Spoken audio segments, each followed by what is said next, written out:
आज की इस वीडियो में हम देखेंगे क्लास 12th की पॉलिटिकल साइंस और इसमें चैप्टर हमारा है तीसरा न्यू सेंटर ऑफ पावर। और इसका जो टॉपिक है, दो टॉपिक हम यहाँ पे करने वाले हैं। एक तो इंडिया यानी कि भारत और दूसरा चाइना यानी कि चीन। इन दोनों टॉपिक को हम यहाँ पे करेंगे। ठीक है, पार्ट 2 है। पार्ट 1 मैंने आपको कल अपलोड कर दिया था, अगर आपने नहीं देखा है तो आप पार्ट 1 पहले देख लें। और ये जो वीडियो है ये न्यू सिलेबस के अकॉर्डिंग है। बहुत सारे आपके जो टॉपिक हैं इधर उधर हो गए हैं, डिलीट हो गए हैं, कुछ नई चीज़ें जुड़ गई हैं, तो इसलिए आप इन चीज़ों को ध्यान से देखें। और ये सीबीएसई के लिए, ठीक है। और यहाँ पे बात कर लेते हैं अपने टॉपिक पे। तो ऑर्गेनाइजेशन वाला जो टॉपिक है पार्ट 1 में हमने देखा है, जिसमें हमने यूरोपीय संघ पढ़ लिया था। आसियान भी हम कल पढ़ चुके हैं, सार्क को भी हम पढ़ चुके हैं। ब्रिक्स हमने ऑलरेडी कराया हुआ है, इसलिए मैंने इसको काट दिया। अब ब्रिक्स वाला मैं आपको लिंक दूंगा नीचे डिस्क्रिप्शन में, आप देखो या फिर कमेंट बॉक्स में देखो, आपको वहाँ पे मिल जाएगा। ठीक है, ब्रिक्स मैंने कराया हुआ है। रसिया भी मैंने कराया हुआ है ऑलरेडी, इसलिए मैंने इसको कट कर दिया। इजराइल भी मैंने ऑलरेडी कराया हुआ है, इसलिए मैंने इसको कट कर दिया। अब केवल दो टॉपिक बच गए हैं, एक चीन है और एक भारत है। तो इस वीडियो में ये दोनों टॉपिक करा दूंगा। यहाँ से आपका जो चैप्टर नंबर तीसरा है, थर्ड है, ये भी आपका समाप्त हो जाएगा। तो वीडियो को ध्यान से देखें और समझें। सबसे पहला टॉपिक हम लेने वाले हैं यहाँ पे भारत यानी कि इंडिया। तो देखिए, भारत जो है दक्षिण एशिया में स्थित एक बड़ी आबादी वाला देश है। और 21वीं शताब्दी की अगर हम बात करें तो 21वीं शताब्दी में भारत को एक उभरती हुई वैश्विक शक्ति के रूप में देखा जा रहा है। देखिए, भारत क्या है, विशाल आबादी वाला देश, यानी दुनिया में इसको देखें तो जनसंख्या के आधार पे भारत सेकंड नंबर पे आता है। अब फर्स्ट नंबर पे कौन आता है, ये आप सभी जानते हैं कि फर्स्ट नंबर पे चीन आता है। चीन के बाद दुनिया की दूसरी सबसे बड़ी जनसंख्या की अगर हम बात करें तो हम क्या बोलेंगे, भारत है। और वैश्विक शक्ति के रूप में हम देख रहे हैं, इसीलिए इस चैप्टर में हम इसको पढ़ रहे हैं और इसीलिए नया टॉपिक आपके ऐड हुआ है। समझ गए। अगर आप पिछले साल का देखोगे ना टॉपिक, तो आपको वहां पे क्या मिलेगा कि इंडिया वाला टॉपिक आपको नहीं मिलेगा। ठीक है, तो इसे समझते हुए चले। अब देखिए, पूरा विश्व आज के समय में, पूरी दुनिया भारत की शक्ति को, बढ़ती हुई शक्ति को महसूस कर रही है और इसके उदय को, उभरते हुए भारत को देख भी रही है। भारत की जनसंख्या जो है वो लगभग 135 करोड़। और जनसंख्या के आधार पे अगर देखें तो भारत विश्व में दूसरी सबसे बड़ी जनसंख्या है, जो कि मैं आपको ऑलरेडी बता चुका हूं। ठीक है, तो ये पॉइंट हो जाएंगे भारत से रिलेटेड। आगे देखिए, भारत जो है, भारत ने एक लक्ष्य रखा है 5 ट्रिलियन अमेरिकी डॉलर की अर्थव्यवस्था बनने का। सामरिक दृष्टि से अगर हम देखें तो भारत की जो सेना है उसका विश्व में एक अच्छी सेना के रूप में स्थान आता है और एक विशाल सेना भी कह सकते हैं हम भारत की सेना को, और आधुनिक हथियार भी हैं। ठीक है, तो इस तरीके से भी हम देख सकते हैं। और भारत के पास परमाणु हथियार भी हैं, ये भी आप पॉइंट याद रखें बिल्कुल। साइंस और टेक्नोलॉजी के क्षेत्र में देखें, विज्ञान और प्रौद्योगिकी के क्षेत्र में देखें तो भारत यहाँ पे भी उभर कर सामने आया है, तो ये भी पॉइंट आप बिल्कुल अच्छे से याद रखें। यहीं पे एक नया कॉन्सेप्ट आया, मेक इन इंडिया का। देखिए, क्या है कि हम जो भी चीजें इस्तेमाल करते हैं, आप कोई भी प्रोडक्ट यूज करते हो, चाहे वो XYZ कुछ भी हो, अगर आप ध्यान से कभी उस पर रिसर्च करोगे तो पता लगेगा आपको कि बहुत सारी चीजें हैं जो विदेशी कंपनियों की प्रोडक्ट हैं। और वो बनाई भी, कई चीजें तो इंडिया में मैन्युफैक्चर होती हैं, पर कई चीजें इंडिया के बाहर यानी कि विदेशों में मैन्युफैक्चर होती है और इंडिया में बिकती है। बहुत सारी चीज़ें आप देखोगे, इलेक्ट्रॉनिक आइटम में अगर आप जाते हो तो बहुत सारी चीज़ें आपको मेड इन चाइना मिलेंगी। ठीक है, तो ऐसे में क्या हुआ, अपनी घरेलू अर्थव्यवस्था को सुधारने के लिए और भारत को एक बहुत बड़ा मैन्युफैक्चरिंग अगर हब बनाना है, तो ऐसे में हमें किस चीज़ की जरूरत थी, मेक इन इंडिया की। तो ये प्रधानमंत्री नरेंद्र मोदी जी, इनकी एक योजना है जिसके तहत मेक इन इंडिया वाला कॉन्सेप्ट सामने आया। यानी कि अब भारत अपने घरेलू स्तर पे बहुत सारी चीज़ों का निर्माण करेगा, उसको अपने देश में भी बेचा जाएगा और उसको बाहर भी सेल किया जाएगा, बेचा जाएगा। ठीक है, व्यापार में। तो ये जो है मेक इन इंडिया, ये भी योजना लाई गई है जिसके तहत घरेलू जो उपभोक्ता स्तर है वो भी सुधरेगा, उत्पादन का स्तर जो है वो सुधरेगा। ठीक है, इससे भारतीय जो कंपनियां हैं उनको फायदा होगा। तो ये आपको यहाँ पे पॉइंट याद रखना है। इससे भारत जो है वो आत्मनिर्भर बनेगा। और इस समय में, वर्तमान समय में आप देख रहे हो, चाइनीज चीजों का बहिष्कार करने की बातें आप बहुत सुनते हो और हो सकता है आपने किया भी हो। अगर आपने नहीं किया है अभी तक तो आप आगे से चाइनीज चीजों का बहिष्कार करना, बिल्कुल बहिष्कार करना शुरू कर दें, मतलब उनका उपयोग ना करें। ठीक है, ये क्यों कहा जा रहा है, ये इसलिए किया जा रहा है क्योंकि चीन की जो नीतियां हैं आप अच्छे से जब समझते हो कि उसकी नीति क्या है कि व्यापार भी हमसे करते हैं और नुकसान भी हम ही को पहुंचाते हैं। तो अगर आप भी ऐसी चीज़ों को सपोर्ट करें, इंडियन प्रोडक्ट को लें, ठीक है, और आत्मनिर्भर भारत में सहयोग दें। तो ये हमारा इंडिया वाला जो टॉपिक था, यहाँ से आपको बेसिक बता दिया है। चाइना की बात कर लेते हैं। चाइना से रिलेटेड आपके पेपर में क्वेश्चन आ सकता है, ठीक है, क्योंकि ये टॉपिक जो है पिछले साल भी था, बस थोड़ा सा रंग रूप बदल दिया, बाकी टॉपिक पहले भी था। तो चीन के बारे में अगर हम देखें तो चीन भारत का पड़ोसी देश है और दुनिया की सबसे बड़ी आबादी वाला देश है। भारत और चीन के बीच में एक युद्ध हुआ था जो कि 1962 में हुआ था और इसे भारत और चीन युद्ध कहा जाता है, और इसमें सबसे ज़्यादा नुकसान जो हुआ था वो भारत को हुआ था क्योंकि भारत इसमें हार गया था, ठीक है। और भारत और चीन के संबंध जो थे इसके बाद, युद्ध के बाद, तनावपूर्ण रहे लंबे समय तक। फिर राजीव गांधी और अटल बिहारी वाजपेयी और उसके बाद अन्य प्रधानमंत्री जो भी बने वो चीन का दौरा करते रहे और दोनों जगह पे नेतृत्व बदला, और फिर इसके बाद दोनों के बीच में व्यापार संबंध धीरे धीरे ठीक होने लगे। और ऐसे ठीक हुए कि व्यापार जो देखा जाए, भारत और चीन का व्यापार एक बड़े पैमाने का व्यापार है जो कि वर्तमान में धीरे धीरे क्या हो रहा है, कम हो रहा है। क्यों कम हो रहा है आप अच्छे से जानते हैं। आगे देखते हैं टॉपिक, चीन की अर्थव्यवस्था का उत्थान। कि चीन जो आज आप देखते हो ना कि चीन इतना डेवलप है, क्या चीन हमेशा से ऐसा था? तो नहीं था, चीन इतना डेवलप नहीं था। यहां तक कि मैं ये कह दूं चीन बहुत ही बुरी कंडीशन में था। तो आखिर फिर चीन उस बुरी कंडीशन से निकल के इतना डेवलप कैसे बन गया? क्या मतलब उसने ऐसा कर दिया जिससे हो गया? तो इसके पीछे थी चीन की आर्थिक नीति। चीन के जो नेता थे उन्होंने अपनी आर्थिक नीतियां ऐसी बनाई जिससे चीन को बहुत ज्यादा लाभ हुआ, ठीक है। तो अब इसको देखते हैं। वर्तमान समय में चीन जितना विकसित है ये सब इसके आर्थिक नीतियों के कारण हो पाया है। चीन शुरू में व्यापार में ज़्यादा शामिल नहीं होता था क्योंकि आपको पता है कि जब चीन जो था वो एक तरह से साम्यवादी देश है, यूएसएसआर वाली विचारधारा वाला देश था, ठीक है, साम्यवादी। और इसने पूंजीवादी दुनिया से अपने रिश्ते खत्म कर रखे थे और व्यापार वगैरह बंद कर दिया था, तो इसलिए चीन को नुकसान था। 1978 में चीन ने मुक्त द्वार की नीति अपनाई और विश्व व्यापार में भी ये धीरे धीरे शामिल होने लगा, ठीक है, विश्व में व्यापार करने लगा। तो ये मुक्त द्वार की नीति ना आपके पेपर में 1 मार्क्स में आ सकती है शायद, मुझे लग रहा है। तो ये मुक्त द्वार की नीति क्या होती है मैं आपको बता दूं यहाँ पे। तो मुक्त द्वार की नीति जो है ये एक ऐसी नीति थी जिसमें ओपन डोर, इसका मतलब है कि व्यापार को बढ़ावा देने के लिए नीति लाई गई थी। यानी कि हम क्या करेंगे, व्यापार को बढ़ावा देंगे, ठीक है। और यहाँ पे आपको ये भी पॉइंट याद रखना है कि इस नीति के लागू हो जाने के बाद, यानी ये जो नीति थी इसके लागू हो जाने के बाद चीन को बहुत ज़्यादा लाभ हुआ और चीन की अर्थव्यवस्था धीरे धीरे क्या होने लगी, सुधरने लग गई थी।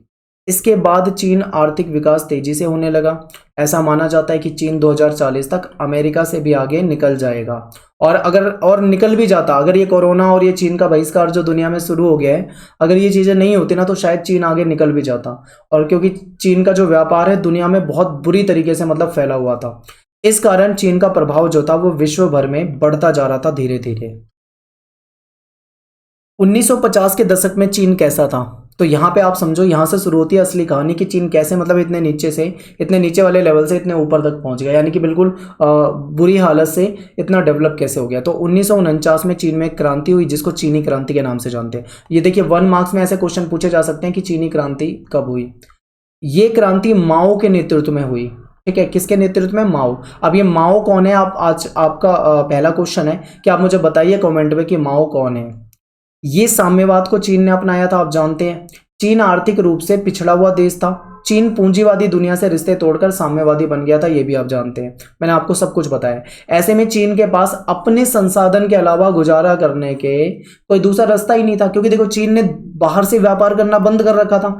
अब इसके पास यही ऑप्शन था, भाई जो भी संसाधन है उसी को इस्तेमाल करो। तो ऐसे में चीन को बहुत ज्यादा नुकसान हो रहा था। तो चीन क्या करता था, चीन ने क्या दिमाग लगाया, इसका दिमाग समझो आप धीरे धीरे, ये पॉइंट आपको बिल्कुल अच्छे से समझने हैं। चीन पहले क्या करता था कि खेती से पूंजी निकालता था, खेती करता था, पूंजी जो भी बनती थी उसको उद्योग में लगा देता था। तो इससे चीन का काम नहीं चल रहा था, चीन को ज्यादा फायदा नहीं हो रहा था। चीन के पास विदेशी मुद्रा भी नहीं थी, क्योंकि जब बाहर से व्यापार ही नहीं होगा तो ये सारी चीजें कहाँ से मिलेगी। इसलिए बाहर से आयात होने वाले सामान को इन्होंने क्या करा, धीरे धीरे चीन के घरेलू स्तर पर बनाना शुरू कर दिया था। इससे चीन अपनी मतलब जिंदगी चला रहा था जैसे तैसे इससे। लेकिन चीन इस टाइम पे डेवलप नहीं था इतना ज्यादा। लेकिन चीन डेवलप कब और कैसे हुआ ये आपको समझना है, थोड़ा समझते जाओ पूरी कहानी। चीन में रोजगार की स्थिति अच्छी थी। अब यहां से पॉइंट समझो, चीन में रोजगार ठीक था। यहाँ पे जो अर्थव्यवस्था की जो ग्रोथ थी, विकास जो इनका जो हो रहा था वो भी ठीक ठाक हो रहा था, 5-6% की दर से बढ़ रहा था। लेकिन पता है नुकसान क्या था चीन को? नुकसान ये था कि इसकी जो जनसंख्या बढ़ने की दर है ना वो भी बहुत ज्यादा थी। फॉर एग्जाम्पल मान लो मैंने एक टंकी दी आपको और मैंने कहा कि इस टंकी में आपको पानी भरना है, आपने वहां पे पाइप लगा दिया और उसमें पानी भरना शुरू कर दिया, लेकिन मैं इस टंकी में 3 छेद कर दूं और पानी यहां से बहता जाए, आप ऊपर से पानी भरते जाओ और नीचे से पानी बहता जाए, तो क्या होगा? टंकी भरेगी? नहीं भरेगी। वही हाल कुछ चीन का हो रहा था। यानी रोजगार भी ठीक ठाक था, कोई दिक्कत नहीं आ रही थी, ठीक है, और ग्रोथ भी इनकी ठीक ठाक ही हो रही थी, लेकिन जनसंख्या दर इतनी बढ़ रही थी, इतनी तेजी से जनसंख्या बढ़ रही थी कि कोई उसका फायदा नहीं हो पा रहा था। इसके कारण चीन को बहुत नुकसान उठाना पड़ा। चीन समझ गया कि अगर हमें डेवलप होना है तो हमें एक काम ये करना पड़ेगा कि अपनी बढ़ती हुई जनसंख्या पे काबू पाना पड़ेगा। तो चीन ने क्या करा? जनसंख्या नियंत्रण के लिए कानून बनाए और धीरे धीरे इसने जनसंख्या को काबू कर भी लिया है। और ऐसा ही हाल अब भारत का भी हो सकता है। अगर भारत ने भी अपनी जनसंख्या की बढ़ती दर को काबू नहीं किया तो बहुत ज़्यादा नुकसान होगा, क्योंकि बड़ी जनसंख्या हमेशा नुकसान ही पहुंचाती है, अगर बहुत ज़्यादा हद से ज़्यादा जनसंख्या बढ़े तो। यहाँ पे देखो, अब मैं आपको बताता हूँ सबसे इंपॉर्टेंट पॉइंट कि चीन जो था बिल्कुल मतलब ऐसे स्तर पे था कि आप क्या समझो, बिल्कुल मतलब बुरे हाल में कह सकते हो। लेकिन चीन के जो नेता थे ना, वो बहुत समझदार थे। उन्होंने कुछ ऐसी नीतियां बना दी कि चीन डेवलप हो गया। वो नीतियां क्या थी? देखो, चीन ने क्या करा? चीन ने शॉक थेरेपी को नहीं अपनाया, ठीक है। इसने क्या करा? इसने अपनी जो अर्थव्यवस्था को उस चरणबद्ध तरीके से खोला, यानी कि स्टेप बाय स्टेप। यानी इन्होंने जो विकास की नीतियां अपनाई, पहले इन्होंने कोई नीति रखी, उसके 8-10 साल बाद कोई दूसरी रख दी, फिर उसके कुछ साल बाद कोई तीसरी नीति रख दी, फिर चौथी नीति रख दी। इस तरीके से काम करते गए और धीरे धीरे धीरे धीरे डेवलप भी होते गए। तो यही पॉइंट आपको यहाँ पे समझने हैं। तो देखिए 1973 में जो चाउ एन लाई जो नेता थे, इन्होंने 4 क्षेत्रों में आधुनिकीकरण के प्रस्ताव रखे। कौन कौन से 4 क्षेत्र थे? कृषि के क्षेत्र में, उद्योग के क्षेत्र में, सेना के क्षेत्र में, साइंस और टेक्नोलॉजी। यानी इन सब चीजों को क्या बनाना है? इनको मॉडर्न बनाना है, बिल्कुल नई टेक्नोलॉजी के अनुसार। तो चीन ने इसके लिए क्या करा? चीन ने देखो बहुत छुपे तौर पे, क्योंकि चीन एक समय में यूएसएसआर का दोस्त था। हालांकि चीन और यूएसएसआर की किसी बात पर अनबन हो गई थी और इन दोनों की मतलब जो व्यवस्था थी वो एक ही थी। यूएसएसआर में भी कम्युनिस्ट पार्टी थी, चाइना में भी कम्युनिस्ट पार्टी, और दोनों ही साम्यवादी विचारधारा को मानते थे। लेकिन चीन ने कई चालाकियां की। एक चालाकी चीन ने ये की कि लगभग बात है 1972 के आसपास की, चीन ने अमेरिका से अपना व्यापार बढ़ाना शुरू कर दिया। जो कि इसने खत्म कर रखा था वो धीरे धीरे शुरू कर दिया। अपने संबंध 1972 में सुधारने लग गए ये इससे अमेरिका के साथ। एक तो ये पॉइंट याद रखना है। फिर 1973 में ये जो नेता थे चाउ एन लाई, इन्होंने 4 क्षेत्रों में आधुनिकीकरण कर दिया। इससे भी इनको फायदा हो गया। अमेरिका से जो इनकी बनने लगी थी वो भी, उससे भी थोड़ा बहुत फायदा हो गया। आगे देखो यहाँ पे क्या हुआ। जो 1978 वाली नीति है ना, 1978 की देंग शाओपिंग की मुक्त द्वार की नीति, इससे चीन को बहुत ज्यादा फायदा हुआ। जब इन्होंने मुक्त द्वार की नीति अपनाई तो इन्होंने अपने दरवाजे खोल दिए दुनिया के लिए कि आओ हमसे व्यापार करो। अपने यहाँ पे बनने वाली चीजों को दुनिया में बेचने लगे, बाहर की चीजों को भी ये खरीदने लगे। तो ये सब चलता रहा और ऐसे करते करते चीन दुनिया का एक महत्वपूर्ण बाजार बन गया। ये कह लो कि चीन एक तरह से दुनिया में सबसे अधिक सामान बेचता है दुनिया भर के देशों में। तो मतलब इसका ये लगा लो, इसका कब्जा ही हो गया एक तरह से, इतना ज्यादा मतलब इनका व्यापार है दुनिया के देशों से। तो इसलिए चीन का प्रभाव बहुत ज्यादा बढ़ गया। इसके बाद चीन जो था तेजी से विकास करने लगा 1978 में। तो चीन ने शॉक थेरेपी को नहीं अपनाया था, बल्कि ये अर्थव्यवस्था को चरणबद्ध ढंग से खोल रहे थे। शॉक थेरेपी क्या है? मैंने आपको लास्ट पुरानी वीडियो जो बनाई थी उसमें देख लो आप जाके, अगर देखना चाहो तो डिटेल में बताया हुआ है। क्योंकि इस साल सिलेबस में तो नहीं दिखा मुझे ये, इसलिए मैं आपको ये अलग से नहीं कराने वाला, ठीक है। यहाँ पे देखो क्या है, ये आपको लाइन समझनी है, यहीं पे सब कुछ है। बहुत सारे बच्चे पूरा टॉपिक पढ़ते हैं, उनको समझ में नहीं आता। अगर आपको ये लाइन समझ में आ गई ना तो आपको सब कुछ समझ में आ जाएगा। चीन ने क्या करा? अपनी अर्थव्यवस्था को चरणबद्ध ढंग से खोला, यानी स्टेप वाइज स्टेप विकास करना शुरू करा। एग्जाम्पल मैं आपको देता हूं। 1972 में अमेरिका से इन्होंने रिलेशन सुधारने का प्रयास किया। 1973 में जो इनके नेता थे चाउ एन लाई, उन्होंने 4 क्षेत्रों में आधुनिकीकरण का प्रस्ताव रखा। अब आप यहाँ पे देख सकते हो 4 क्षेत्र, ठीक है। यानी कि इस तरीके से हुआ। इसके बाद 1978 में एक नेता है देंग शाओपिंग, उन्होंने ओपन डोर की नीति चला दी, इससे इनको फायदा हुआ। इसके बाद क्या हुआ? 1982 में इन्होंने खेती का निजीकरण कर दिया, आप देख सकते हैं यहाँ पे लिखा हुआ है, इससे इनको फायदा हुआ। फिर उसके बाद 1998 में इन्होंने क्या करा? उद्योगों को भी निजीकरण कर दिया, प्राइवेट हाथों में दे दिया, इससे भी भाई इनको फायदा हुआ। यानी कि देखो आप देख रहे हो ना ध्यान से कि धीरे धीरे धीरे धीरे करके इन्होंने चरणबद्ध तरीके से अपनी अर्थव्यवस्था को फायदा पहुंचाया। चाहे वो व्यापार के जरिए हो, चाहे खेती का निजीकरण करके हो, चाहे मॉडर्न करके हो, चाहे उद्योगों का निजीकरण करके हो, चाहे XYZ कुछ भी करा हो, लेकिन धीरे धीरे इन्होंने करा। इन्होंने जनसंख्या पे भी काबू पा लिया। तो ये था इनके विकास का कारण। अब यहाँ पे देखिए चीन जो था 2001 में WTO जो है, विश्व व्यापार संगठन जो है, इसमें शामिल हो गया। तो ये भी पॉइंट आपको याद रखना है। भारत और चीन के संबंध, इस पे थोड़ा सा चर्चा कर लेते हैं। देखो अब ज्यादा आपके सिलेबस में कुछ बचा नहीं है, लेकिन फिर भी मैं आपको थोड़ा बहुत कनेक्ट करके चलूंगा ताकि आपको समझ में आ जाए। भारत और चीन दोनों पड़ोसी देश हैं। दोनों के रिलेशन कुछ जगह पे अच्छे भी हैं और कुछ जगह पे खराब भी हैं, और कुछ जगह पे बहुत ज्यादा खराब है। रिलेशन खराब क्यों है, इसके भी पॉइंट आप मुझे बताएंगे कमेंट पे, मैं आपसे पूछूंगा। और कैसे कैसे क्या क्या हुआ, पूरी स्टोरी में आपको समझा देता हूँ। पहले बहुत नारा चलता था हिंदी चीनी भाई भाई, और ये नारा बहुत फेमस था एक समय में। इसी चीज को नेहरू जी समझ ही नहीं पाए। नेहरू नहीं समझ पाए इस चीज को कि भाई इसका मतलब क्या है। उन्होंने भाई भाई करके छुरा घोपा सीधा, ठीक है। यानी कि चीन जो था भाई भाई का ढोंग करता रहा, और 1962 में चीन ने भारत पे हमला कर दिया। और इसके बाद जो बयान थे मैं आपको बता दूं, ये नेहरू जी की आप गलत नीति कह सकते हो। एग्जाम्पल के लिए मैं बताता हूँ कि जब सरदार वल्लभ भाई पटेल थे, उन्होंने समझाया था कि चीन जो है आने वाले समय में हमें नुकसान पहुंचा सकता है, सेना वगैरह वहां पे बाउंड्री पे और बॉर्डर पे सही तरीके से रखो। पर नेहरू नहीं माने, हिंदी चीनी भाई भाई के नारे में बह गए, और बाद में चीन ने अटैक करा। 1962 में युद्ध हुआ, भारत बुरी तरीके से हारा। इसके बाद सेना का बयान क्या था, आप इसे भी समझो। सेना ने ये कहा था कि ये सैन्य हार नहीं है, ये राजनीतिक हार है। फिर से समझिए, ये सैन्य हार नहीं है, ये राजनीतिक हार है। उसके बाद नेहरू जी की बहुत आलोचना हुई, और इतनी आलोचना हुई कि पहली बार अविश्वास प्रस्ताव उनके लिए ही लाया गया था, ठीक है। तो ये भी पॉइंट आपको याद रखने हैं। इसके बाद देखो सीमा विवाद, सीमा विवाद भी है। जो हमारा जम्मू कश्मीर वाला जो आप देखते हो मैप, वहां पे जो अक्साई चीन वाला जो हिस्सा पढ़ते हो आप, अक्साई चीन वाला हिस्सा जो कि चाइना कब्जा रहा है या उसने कब्जा रखा है, उस पर विवाद है।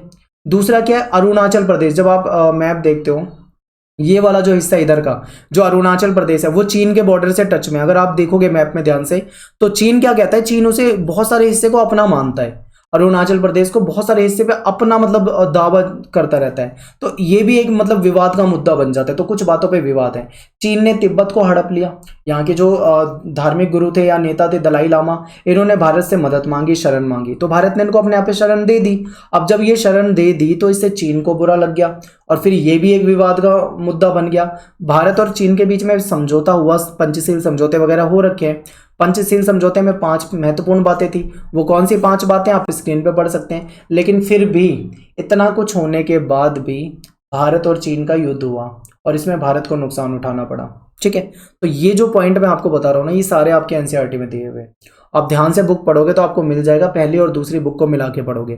तो यहाँ पे हमने 2 टॉपिक पढ़ लिए हैं, भारत का और चीन का, और यहाँ से हमारे दोनों टॉपिक खत्म भी हो गए हैं। तो ये आपका जो न्यू सिलेबस है CBSE का, उसके अनुसार मैं आपको बता रहा हूँ। और अगर अभी तक आपने टेलीग्राम ग्रुप ज्वाइन नहीं किया तो आप ज्वाइन कर सकते हैं। Class 12 ESP new group search करो, 2560 स्टूडेंट जुड़ चुके हैं आज तक। आपको सारे जो इंपॉर्टेंट नोट्स हैं आपको ग्रुप के अंदर ही हम लिंक दे देते हैं, आप वहां से पढ़ सकते हो, ठीक है। और सारी इन्फॉर्मेशन आपको वहीं पे मिल जाएगी। तो मिलते हैं अगली वीडियो में। थैंक्स फॉर वॉचिंग सभी को। जय हिंद, जय भारत।